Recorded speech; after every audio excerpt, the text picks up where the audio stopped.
Urgent. Just in, you won't believe this, Cubs fans. A silent decision has just sent shockwaves through the fan base, and it says a lot about the level of accountability inside the Cubs. I'm going to tell you everything, but first, hit that like button because this is where you stay up to date with everything happening with the boys in blue. While Cubs fans are still celebrating the team's recent road winning streak and looking toward the final stretch of the season with playoff hopes, the Cubs front office has decided to make a move. 31-year-old veteran Paul Campbell is out. The move happened extremely quietly, without the impact of a major press conference or a heavily anticipated announcement. But behind this decision is a huge message. The Chicago Cubs are no longer in a position to simply wait, experiment, or give players endless opportunities.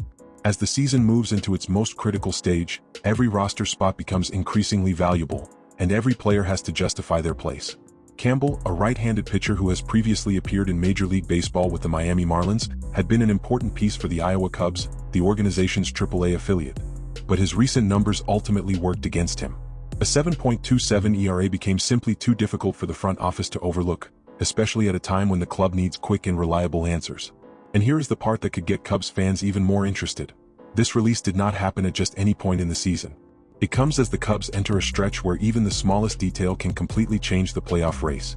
The team needs to manage the return of injured players, reorganize roster spots, and create room for players who could have an immediate impact on the major league club.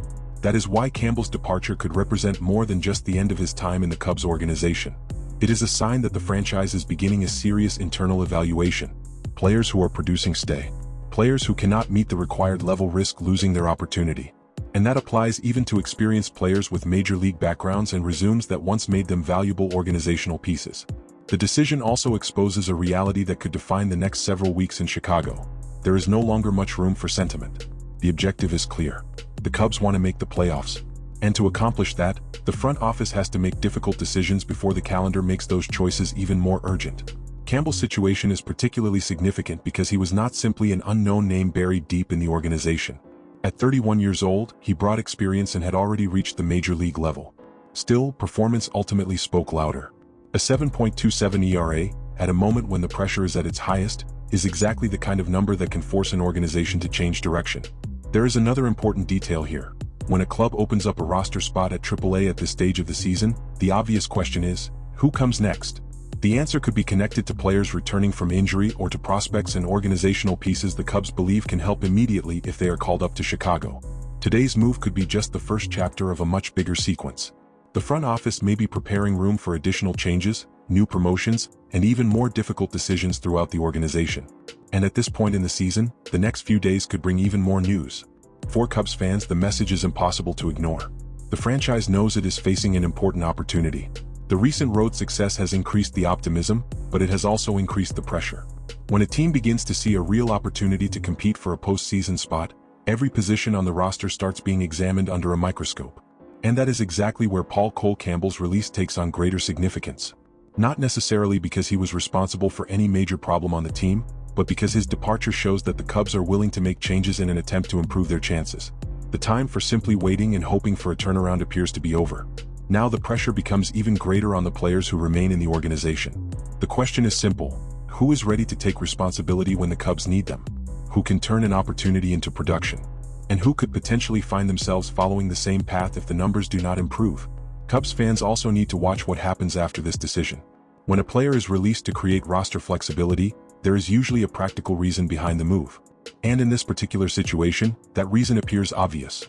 The Cubs need flexibility to manage their roster and maximize their options down the stretch. And if this really is the new approach from the front office, Campbell may not be the last name affected by it. As injured players return and the playoff race becomes even tighter, more difficult decisions will become inevitable. Some players could receive unexpected opportunities.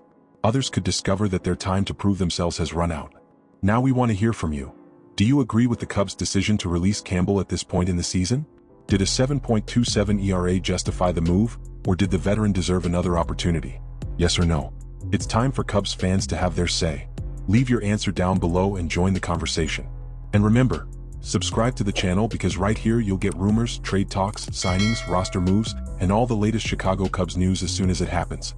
And if the quiet release of Paul Campbell had already made it clear that the Cubs had entered a mode of maximum accountability, what has now come to light reveals that the front office's moves may have been far bigger than they initially appeared. Because while Chicago was making subtle changes within its own system, behind the scenes, Jed Hoyer and his team were trying something completely different and much more aggressive. According to details revealed by Sports Illustrated, the Chicago Cubs had their eyes on Jose Soriano, a 27-year-old pitcher from the Los Angeles Angels. The player was viewed internally as an extremely valuable piece to strengthen the pitching staff and increase the team's chances in the playoff race. But the Cubs didn't get there in time. The Toronto Blue Jays moved first, completed the deal with the Angels, and acquired Soriano. Up to that point, it would have been perfectly normal. A target was lost, the market moved on, and the front office would have to look for another alternative. But that was exactly when something happened that very few fans could have imagined. Instead of simply giving up, the Cubs picked up the phone and made another call. And the destination was none other than the Toronto Blue Jays. According to the information revealed, Chicago immediately tried to negotiate with Toronto to acquire Jose Soriano from the Blue Jays themselves, practically minutes after the Canadian club completed the trade with the Angels. Stop and think for a few seconds about the magnitude of that move. The Cubs weren't simply trying to acquire Soriano. They were trying to take the player away from a team that had just given up assets to acquire him. It was an aggressive attempt to turn a deal that appeared to be finished into a brand new opportunity for Chicago. And that reveals much more about the front office's mindset than any conventional signing ever could. The Cubs apparently weren't willing to take no for an answer. The information is especially remarkable because Soriano wasn't just another name available on the market. At 27 years old, he represents exactly the type of pitcher a franchise can view as a valuable medium-term investment. And the fact that he remains under team control through 2028 made his situation even more attractive. In other words, Chicago wasn't thinking only about the final stretch of this season. The front office was looking at the playoffs right now while also thinking about the future of the rotation. But Toronto decided not to let him go. Even with the Cubs attempting to put together a package to immediately pry Soriano away from Toronto, the Blue Jays chose to keep the player. The deal therefore went nowhere, but it left an extremely clear message for anyone following the moves happening behind the scenes on the north side. The Cubs were willing to go very far. And perhaps that is the most important detail of this entire story. Because while much of the fan base may have interpreted the Cubs' trade deadline activity as a more conservative approach from the front office, the behind-the-scenes story tells something completely different. Chicago was looking for an impact weapon. And they weren't looking for just any pitcher. The organization wanted someone capable of taking the pitching staff to another level. When the Soriano plan failed, the front office didn't sit still. The strategy quickly changed, and the Cubs moved on to other major options, including Kevin Gausman and Clay Holmes, specifically because of the need to strengthen the team for the final stretch and a potential playoff run. And that makes the Soriano story even bigger. Because when you look at the sequence of events, there appears to be a pattern. The Cubs were determined to find a high-level solution for the mound. First, they tried for Soriano. Toronto got there first. Chicago tried to react immediately. Toronto said no. Then the front office changed course and went after other weapons. That doesn't exactly look like an organization satisfied with the roster it already has. Quite the opposite. It looks like a franchise that understands there is a window of opportunity and is trying to take advantage of it before it disappears. And here is the part that could make Cubs fans even more interested in what happens over the next few months. If this was the Cubs' approach during the trade deadline, what could happen once the offseason arrives? The attempt to acquire Soriano even after he had already landed in Toronto shows that the front office isn't thinking conventionally. When there is a player they consider important, Chicago apparently is willing to explore practically any avenue to try to get the deal done. That also explains why the search for pitchers could remain one of the organization's biggest priorities. The Cubs know that having a competitive offense isn't enough. In a playoff battle, pitching depth and quality can decide an entire series.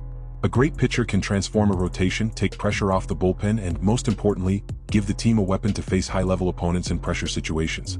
That is why the name Jose Soriano could continue to be remembered, even after the deal failed. Not necessarily because the Cubs can still acquire him immediately, but because the attempt revealed the type of player the organization is looking for. A young pitcher with high upside, under team control for several seasons and capable of making an impact. And if that really is the profile the Cubs are targeting, get ready. Because the offseason could be far more aggressive than many people expect. The front office has just shown that it isn't afraid to make what would be considered an unlikely phone call. It wasn't afraid to approach Toronto immediately after the trade. It wasn't afraid to put together a significant package in an attempt to change the fate of a player who had already been dealt. In the end, it didn't work. But the message was set. The Cubs are coming with their eyes on the prize. Cubs fans, now we want to know, do you approve of this aggressive approach from the front office? Would you rather see Chicago continue making bold moves for elite pitchers, even if it means taking risks? Or do you think this attempt to steal Soriano from Toronto was simply too desperate? Yes or no? Don't leave without giving us your opinion. Your participation helps make every discussion even more interesting. And make sure to subscribe to stay up to date with all the latest Chicago Cubs news.